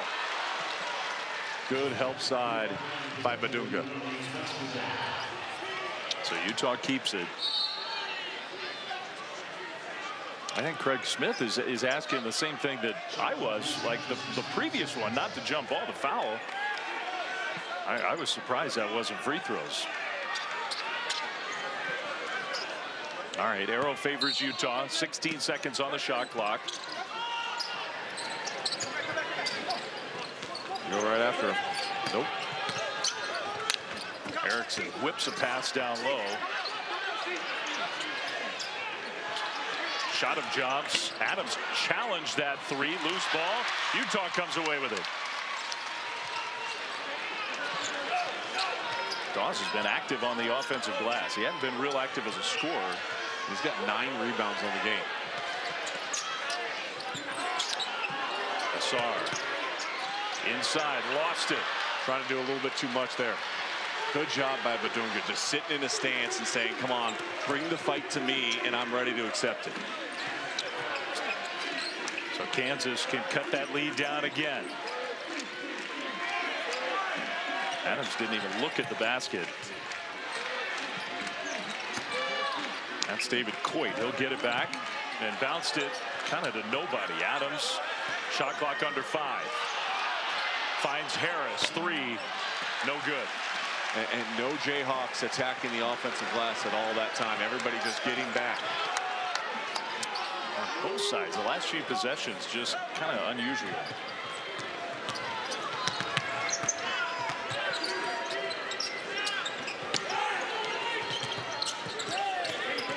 You want to get something going to the rim here if you can. I mean, just a poor pass there by Caleb Lohner. And offensively, as soon as Madsen goes to the bench, the offense hits the brakes. The Utes have not scored in 4 minutes and 30 seconds, and they've missed their last 5 shots. Ooh.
Three, 4, 5 teams that are locks.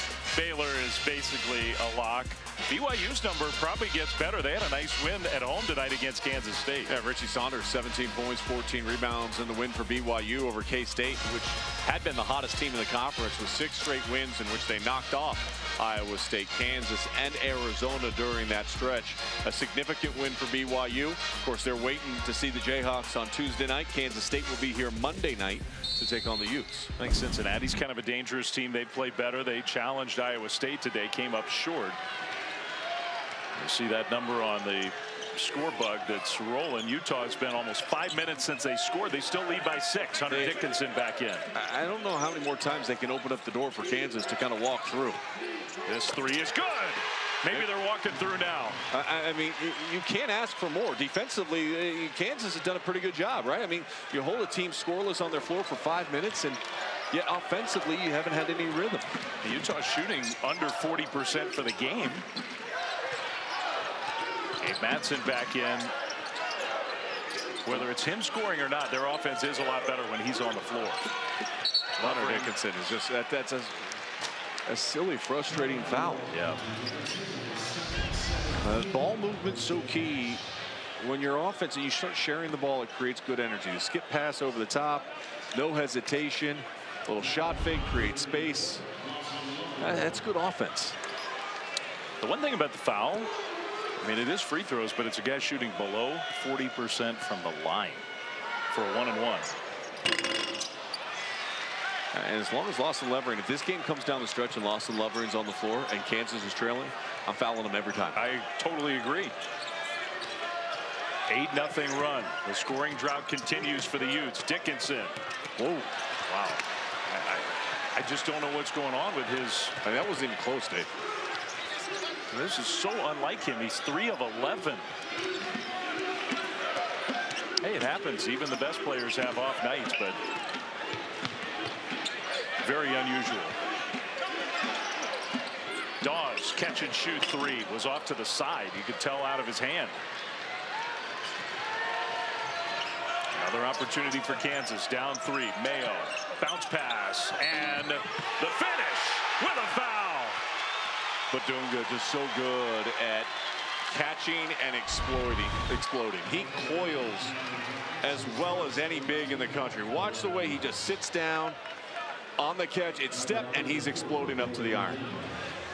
Imagine when he gets even a little stronger. It's going to be scary.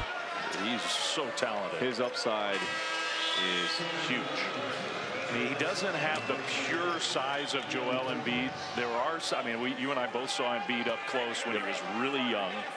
Embiid was a true 7-footer. Badunga's 6'9", maybe 6'10". But man, is he gifted. In and out. It's a 1-point game, Dave. Again, Utah's left it open. 6 minutes without a point for the Utes. You got to manufacture something here. Look, drive. Get the ball in Gabe Madsen's hands. Tell him to drive. Get a foul. He'll get it back. Shoots a long 2 off the rim. Great rebound. I think that's a shot Kansas would love to see him take on a consistent basis. A long 2 off the bounce. Settling. Utah's offense has just left the building. Zeke Mayo fouled. So he'll go to the line. He's hurting. I don't know if he landed awkwardly. That knee, ouch. Hopefully Zeke Mayo's all right. There's 4 on Gabe Madsen. That's a big call.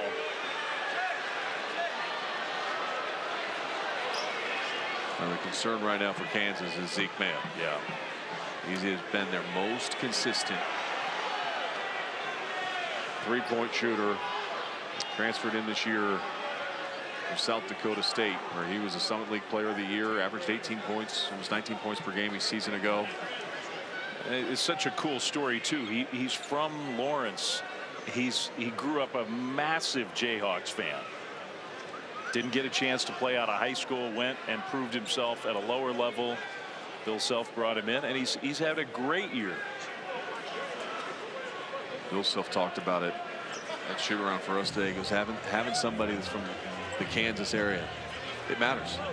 And you know, wanting to get those guys to be part of taking pride in wearing this jersey in the changing landscape of college basketball that really loves the name on the front more than the one on the back.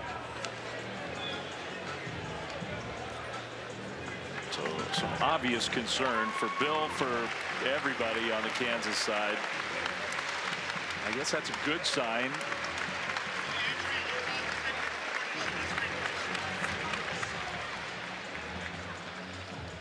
And due to the injury, Badunga is going to be at the free throw line. Utah is going to pick the free throw shooter, and they're going to force Mayo to sub out. Just a hyperextension. Yeah. Those are tricky sometimes because it's the am I okay? And with the fact that he wanted to stay in the game, you're thinking, okay, hopefully he is okay. Yeah. Ankle twisted a little bit too underneath it. You know, the fear factor. He is going back. It looks like he's going back to the locker room. Yeah. So, obvious concern for a lot of Kansas Jayhawks fans watching this game. Regardless of what happens in the next 5 minutes, the health of Zeke Mayo is important. Yeah. So Badunga at the line. Utah chooses him. He's about a 60% free throw shooter. He's missed 2 in a row. He's 2 for 4 tonight.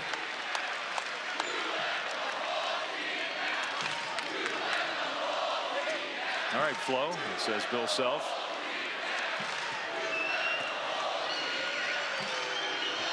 I don't know if I've heard that free throw line chant before. He did make the second to tie the game. Adams got to be careful not to pick up his 5th foul. I love the intensity and the energy. Look how low KJ Adams is. Yeah. Playing with 4 fouls. Scoring drought continuing for Utah. They haven't scored in more than 6 minutes. Lovering had it poked away out of bounds. Kansas still, Sean, in this game has never led. They've got the game tied now. Good job defensively, though. And some of this energy on the back line, Dave, I believe goes to number 24 when he was picking up full court and got in a stance. When somebody is playing with intensity at the defensive end, everybody else has to pick it up. They do. It becomes infectious. Adams, again, just playing harder than anybody right now. Knocked it out of bounds. Shot clock, 1.5 seconds. And Craig Smith is going to use a timeout to try to draw something up. I mean, his offense has disappeared.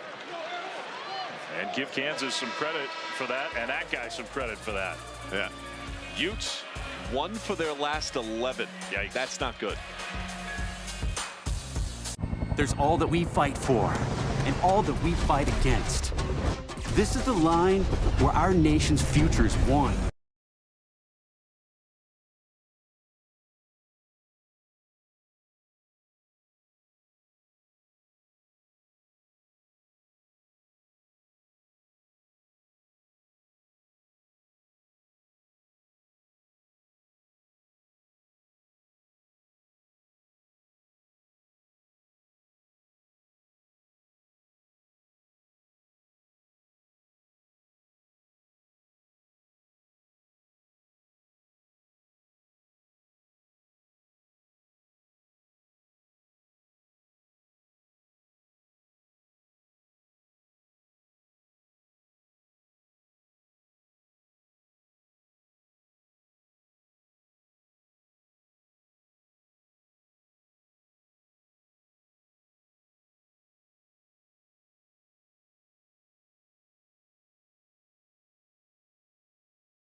Lake City, where the Jayhawks are getting tested on the road.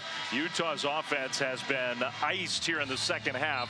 10 made threes. Gabe Madsen made 4 of them in the first half. He has not made one in the second half. And despite a quiet game for Hunter Dickinson, Kansas has tied this game.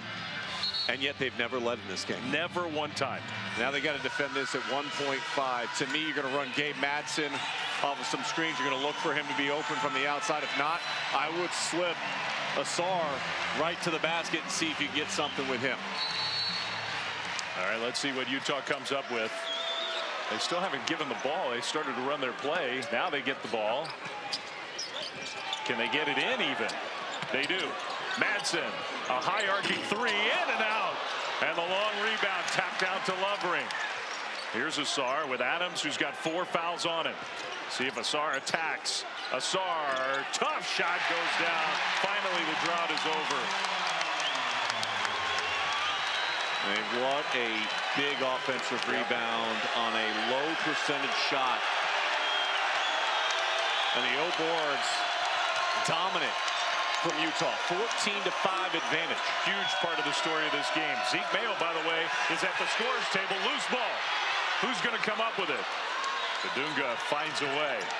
Here's Coit, 3, short. Rebound Utah. So that is a good sign for Zeke Mayo. He's getting ready to come back in the game. Yep, no brace, no nothing on his knee. But right now, what's not a good sign is the Jayhawks continue to trail here. That's a foul. Yeah, I mean, he did it and it's on purpose. That is exactly what we talked about. The Hack-a-Shack is in play for Hacka-Lovering. And Hunter Dickinson was like, I'm going to go ahead and take it. We're going to put 34 at the free throw line and put him under some pressure. See if he can make him down the clutch. If you love to travel, Capital One has a rewards credit card that's perfect for you. With Venture X, earn unlimited double miles on everything.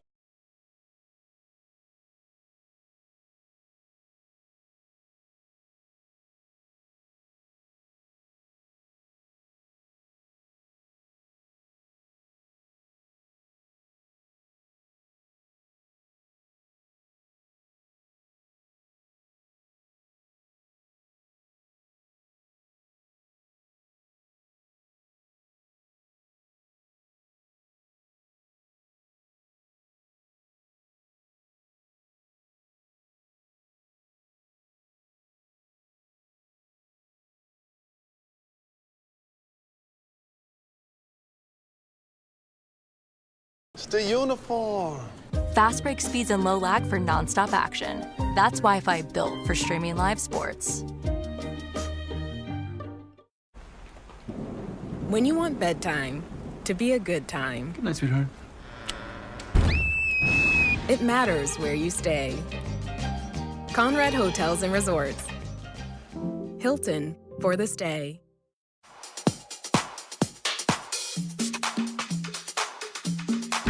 It's how you do it.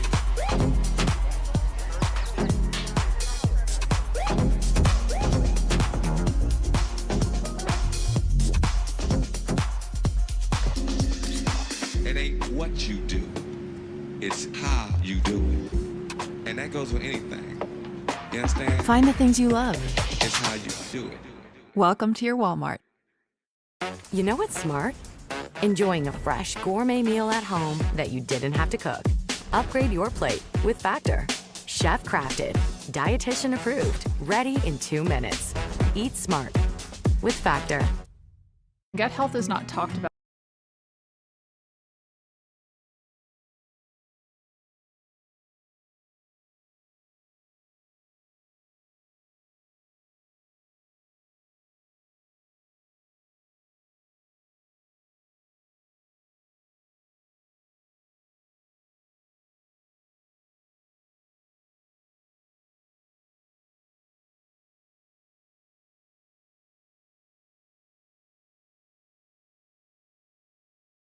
Three and a half minutes to go here in Salt Lake City. When we're finished, coming up next, we got Sports Center from LA. Great game, #1 versus #2 Auburn, Alabama. One of the biggest regular season games in SEC basketball history. How about fight night in Montreal? Now, I have to admit, I didn't see the hockey game, USA-Canada. So that's a good teaser for me because I don't know exactly what happened. You got some NFL stuff, lots of college basketball news and more. Wait, it's the offseason in the NFL and we're saying Cowboys offseason questions? Sure, why wouldn't we? Kansas, when trailing by 10 or more, they've been down by 11 a couple different times, just 1-6 this year. And using a strategy to put Lovering at the free throw line. But you got to get the rebound. He missed the free throw, and then Kansas didn't get the rebound miss, and they don't get this rebound. It kind of spoils the strategy if he misses the free throw like you're confident he's going to, and you don't grab the ball. And that turned into the 5th foul on KJ Adams. But that is a perfect, like, if you just tuned in because we just crossed over midnight in the East Coast, and you just tuned in, you're like, well, how has Utah got this lead? Well, they took 11 turnovers and turned it into 19 points. They're dominating that stat. The next stat they've been dominating is second chance points and offensive rebounds. 16-5 in the offensive rebounding category for Utah. And you execute it. Bill Self goes, hey, foul Lovering, let's give him the line. We're just box out. We gain the possession. Let's go. And you get everything done right, except for the fact that you can't secure the rebound. And I'm not piling on Lovering, so they finally figured out, yeah, it was on Adams. That was his 5th, so he's gone for the rest of the game. But Lawson Lovering can't make free throws, so Bill Self has decided when he touches the ball, we're going to foul him. And it's a smart play. I don't blame him. We talked about it 8 minutes ago. Yeah, as a possibility. If this game is tight down the stretch and 34 is on the floor, you're going to foul him. You're daring Craig Smith to take him out of the game. Free throw good from Wallin, the 6'10" sophomore who's got a chance to be a really good player. He's got 9 points in the game tonight. Second one good.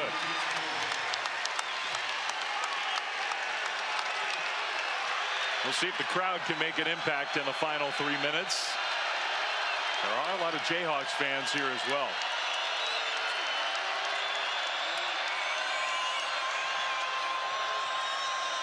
Loose ball. Madsen's got to be careful. He's in foul trouble. Here's Griffin, who came in for Adams. Way short. Wow. He just airballed. That ball slipped completely out of his hand as he went up. Now you got to start working the clock here a little bit if you're Utah. You want to operate in your final third of your shot clock. 10 seconds or less. Lovering touches, and Dickinson hammers it. That's Dickinson's 4th foul.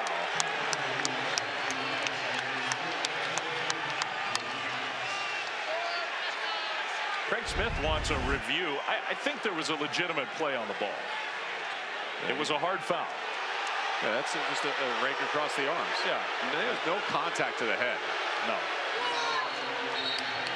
And now we're going to look at it. See, you mentioned it. This is a good officiating crew. There was no contact to the head. A coach is wanting to look at more and talks the official into looking at it. And it just stops the game. I wouldn't mind if that got taken out of the game. It's a cover your rear end kind of thing, and I understand why officials do it. Be confident in your abilities. You saw it. It wasn't a flagrant. That's easy. We're shooting free throws. It's a hard foul on the ball. He raked down, trying to knock the ball away, made contact with the arms. Let's go. Yeah.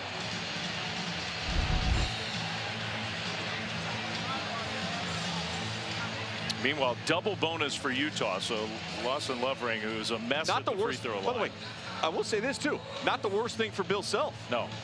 Because he's going to remind his guys how they need to box out and need to finish the possession, and then he can drop exactly what he wants at the offensive end.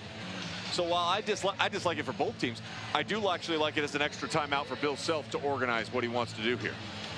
Utah's not organizing anything. No. They're just sitting there waiting, hoping that it's going to be upgraded to something that I don't think it should be upgraded to. Yeah, I would be shocked if this is anything more than a common foul.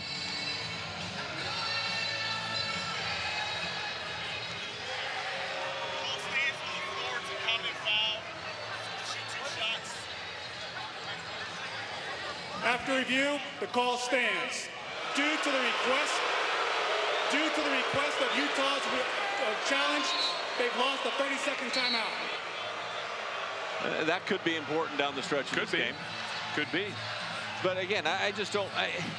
I get to take the timeout away. That's fine. But like, just play. The game stops too much. Lovering, games by the take way, 2.5 hours. I'm with you. I'm with you. 1 of 7 at the line, below 40% for the season. Shooting 2. Double bonus. They're gonna sub Badunga in here, and he's gonna take one of those rebounding spots underneath. It's not close. Too often it's not close. But now they got to get the rebound.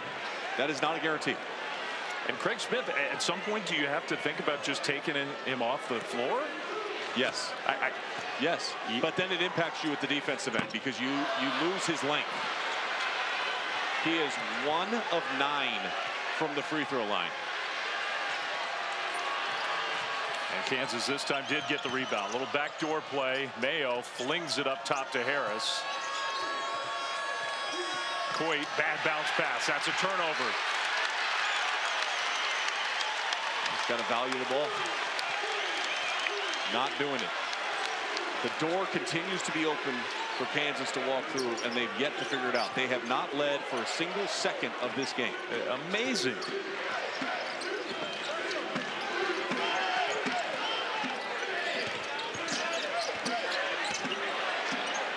Madsen, little shot fake. 3. Good!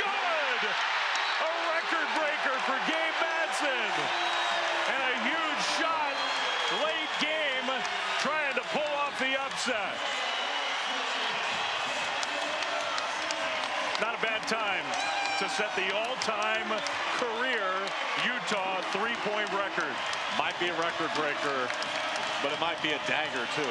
I mean, just a huge shot for a player that hasn't shot it well the entire second half. Finally gets freed up. His first made 3 in the second half after making 4 in the first half. And just over pursuit. And an excellent job and having your footwork so solid. Stop, hit the brakes, kind of like Top Gun, it'll fly right by. And he's got 22 points now. He keeps shooting, and on this team, they need him to keep shooting. He's 5 of 13 from three-point range tonight. A record breaker, maybe a backbreaker. They're showing it up on the big video board here in the Huntsman Center. Under 2 minutes to go. Utah hasn't beaten a ranked team in a long time, more than a year. I will tell you this, I'm surprised Lawson Lovering is still in this game. 1 of 9 for 3 from the free throw line. If he gets anywhere close from the ball, you got to make contact right away. For Kansas, you got to play with a sense of purpose now, a little bit more energy. Try to get downhill, get Juan Harris to that Big 12 logo, get that floater game. Harris, good bounce pass and a foul. So not a bad foul though. Goes to the line to shoot 2. You're right. He's not a great free throw shooter. It is interesting to see Dickinson and Badunga next to each other. It does emphasize Badunga. I mean, he's so physically talented, but how big Hunter Dickinson is. Yeah, he missed it. I mean, instead of giving up a dunk or an easy layup, now at worst case scenario, you're giving up just 1 point.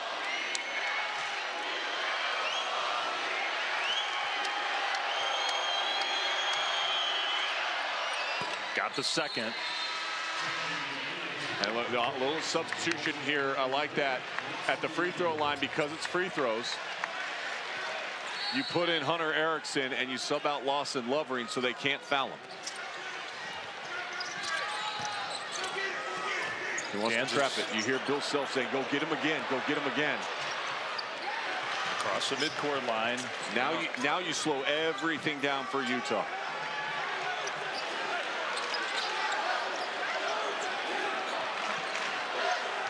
Up 6 with the ball, shot clock under 10. Shot of Joms got cut off. A heave, hit the rim. Kansas got a push. Mayo just got cut off.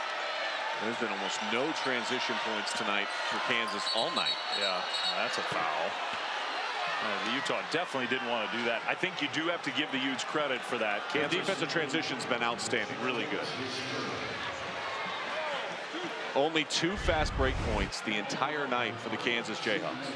That's playing with the effort that you want to see. Just a careless foul there on Mayo as he's driving in. Mayo's a very good free throw shooter. So we've seen a lot of bad free throw shooters at the line tonight. That is not Zeke Mayo. And you get a minute 4 seconds. Storr will come back in. And the reason why he comes back in is because they're gonna extend out their pressure. They want their quickest and most athletic unit out on the floor. Miss it. You still press though and trap that if you want to. Yeah. Shot of Johns takes it all the way in.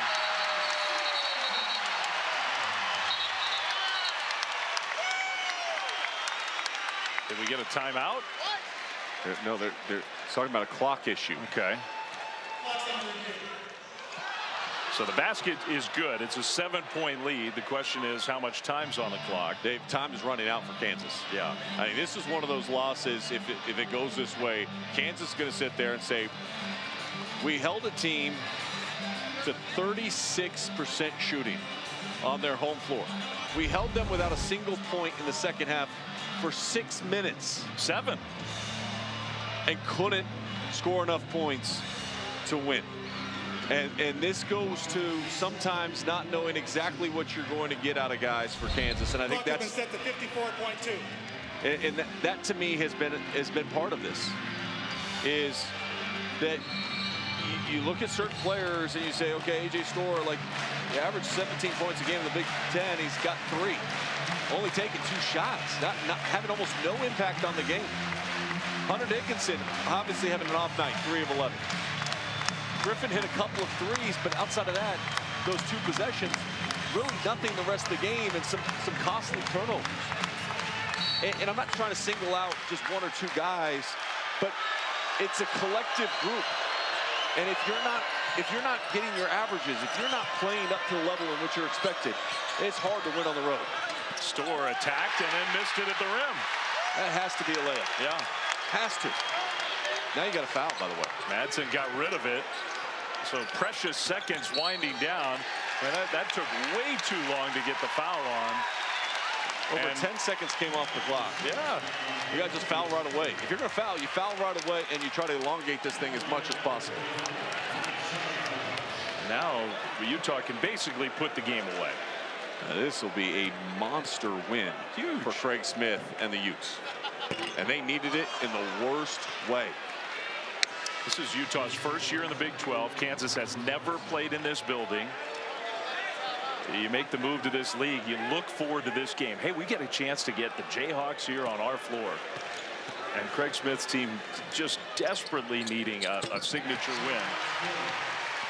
And barring a disaster, they're going to get it. Down to 30 seconds to go. Dickinson shoots the 3. Good. All right, not over yet. He's had so many problems finishing around the rim, and then he does that. Struggled to make a shot. 2 feet away, has been struggling for this 3-point shot pretty much all year long. That one didn't even think about it, just let it go. And again, if you're Kansas here, try to get a steal initially. I don't think there's enough time with a 5-point differential, Dave, to allow them to get out of that first trap. So if you can't get a steal out of that first trap, you got to foul right away. And Hunter Dickinson gets to 10 points on that 3-pointer. That makes him a 1,000-point scorer for the Kansas Jayhawks. Kind of bittersweet, I'm sure, in the context of this game and how it's happened. But 14th player in the history of college basketball to go over 1,000 at 2 different schools. He had, what, more than 1,600 at Michigan. He got a chance to finish as one of the top 20 or so leading scorers in the history of NCAA hoops. And it's been a frustrating night for him, but that 3 at least gives Kansas a pulse. And that to your point just a moment ago, the 10 seconds they cost themselves by waiting to foul. You had a missed free throw on one end. You made a 3 on your end. You're doing a good job of gaining a little ground, but those seconds are so precious. That can't happen again. No. And that's where you're playing for the steal right away. And then you got to foul right away if you don't get it. You need possessions. And this is not a great free throw shooting team overall. This is the best free throw lineup he could possibly put out on the floor right now. Gabe Madsen is taking the ball out of bounds. I don't know if I'd have Madsen take the ball out of bounds. I think I'd want him to maybe be the guy that receives it to see if he can get the, there it is, good. That was a good little design. You pass it out of bounds, and then Madsen steps in and gets the ball and gets fouled. Good play by Craig Smith. Yeah. Because otherwise you're taking away your best free throw shooter, the guy you have the most confidence in at the free throw line. Yeah, the numbers don't really apply to him, but as a team, how many teams are there? 363? 364. 364. Utah's 353rd in team free throw percentage. Oh. Keeps things loose, right? Makes it a little bit of an adventure. Makes it fun. Living on the edge. Live a little bit, Fleming. 14 of 25 as a team tonight. Gabe Madsen, what a game he's had. Yeah, he has. You calling on a player to step up and make plays. He's got 23 on the game. Guys switching back and forth, trying to get their spot, to try to get the rebound. Madsen's like, there's no need. I'm going to try to make this. Hey, and guess what? He did. 24 points for Gabe Madsen. Coming off the game where he had 28, but he did it in a very different way than what we saw the other night. Kansas needs it, and they need it real fast, like now. Weave action is taking way too much time off this clock. Way too much time. He got to shoot. Storr did. Dickinson draws a foul. So he'll shoot free throws, which, okay, in the end, a chance to score, but that took way too long. It took, Dave, they got the ball back with 26 seconds left to go on the clock. It's 11 on the clock. You got to run something quick, and you got to get to it.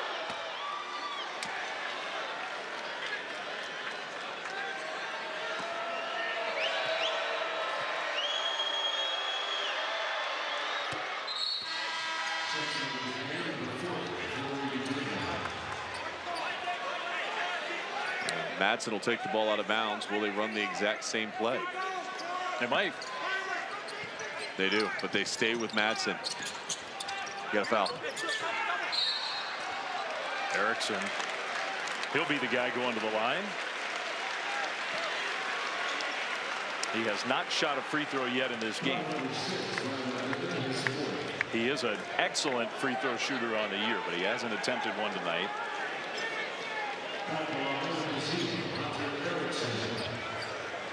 Kansas needs misses.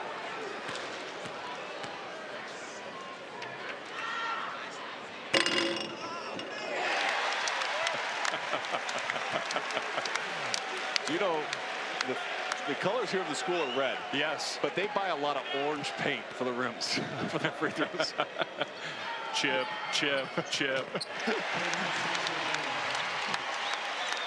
They both go down. They count as the same partner. Harris didn't shoot. Time's going to just run out. Griffin heaves it up. No good. Utah's got it, and they've got their big win. Huge win for Craig Smith and the Utes. And the inconsistency of Kansas continues. Win one, lose one, win one, lose one. That's not been the normal case for the Jayhawks. But that trend continues, and now they've got to go to a hostile environment on Tuesday at BYU as they're coming off a big win against Kansas State at home. Could end up being a long week for the Jayhawks here in the state of Utah. Our player of the game tonight brought to you by Phillips 66. I don't think there's any doubt, is there? It's Gabe Madsen. He got him going in the first half with his three-point shooting, and then really the dagger that created enough separation to allow them to get this game into the win column when it's all said and done. Much better shot selection overall, much better control tonight in his shot selection. A very efficient 24, comparatively speaking, to the 28 he had against Cincinnati. I mean, if you focus on the good stuff, think about how much good stuff Utah had to do. Defensive transition, dominated the offensive glass. They dominated in points off of turnovers in this game. Those are three things that if you said before the night we're going to go Utah's way, all of them, I would have told you Utah is going to win this game. They improved to 6 conference wins, big win, and now look at the race for even the 5 spot in the Big 12 standings. Baylor, BYU, the exact same record in conference play, and all three of those teams are 2 games back of getting that 4th seed into the quarterfinals. Chaos in a fun way in the Big 12 with Houston on top. A record-setting night for Gabe Madsen and his Utah teammates. They take down the Jayhawks 74-67, the final score. For Sean Farnham, Dave Fleming saying goodnight from Salt Lake City. Sports Center coming up now. Ooh, number 7 Future Renew Day Cream. Reverses damage.